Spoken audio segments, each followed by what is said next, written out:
You know the exact feeling. Your chest is tight, your mind is racing, and you are completely paralyzed by a single question. Do I stay or do I go? You know the relationship is unfulfilling, yet you cannot bring yourself to walk away. This structural model maps out how romantic connections form.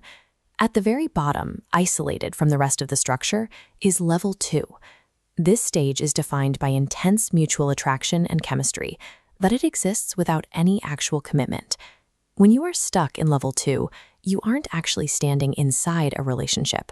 You are standing on an empty plot of land. The danger here is that you fall in love with the sheer potential of what could be built on this grid, rather than looking at the dirt that actually exists. To build a house, you need a builder, but your partner is entirely absent from the construction site. They refuse to pick up a hammer. As months or even years pass by on this plot, you exhaust your energy while generating zero structural growth. Which brings us to the obvious question. If you can see that the plot is empty, and you know the other person isn't building with you, why do you choose to stay? Your willpower is fighting a losing battle against neural pathways that value the prediction of a reward more than the reality of its absence.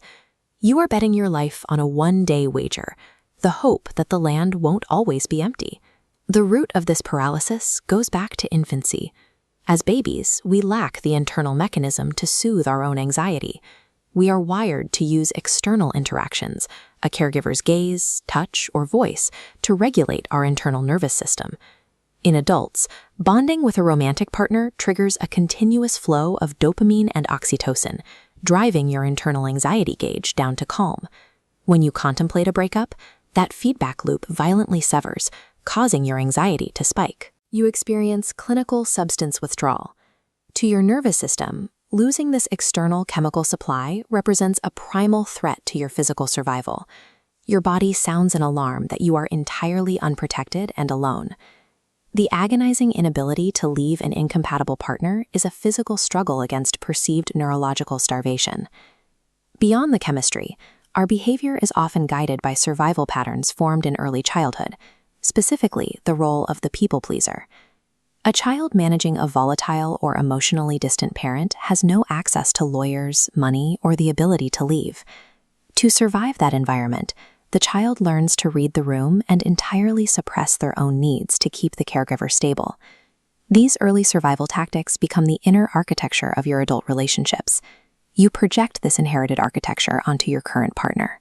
You tolerate poor treatment and suppress your needs because you are still using the same defense strategy that once kept you safe.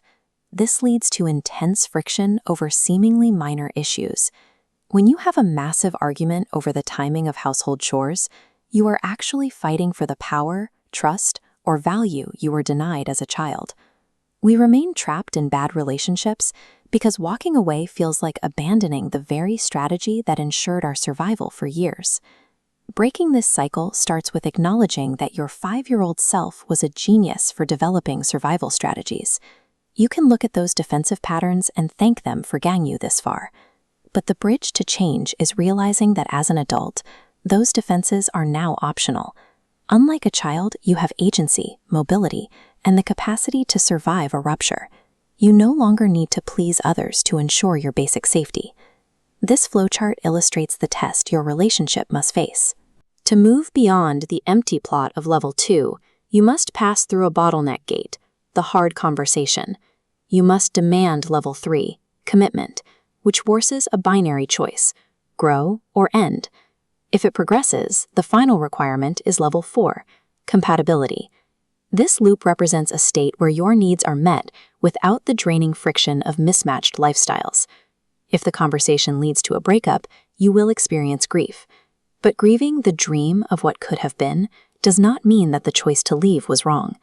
There are 8 billion humans on this earth.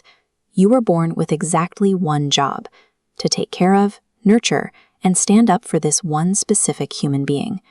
To love yourself is to realize you cannot keep giving your energy to someone who cannot give you what you need. You stop investing in a plot of land that is empty and start protecting the person you were born to care for.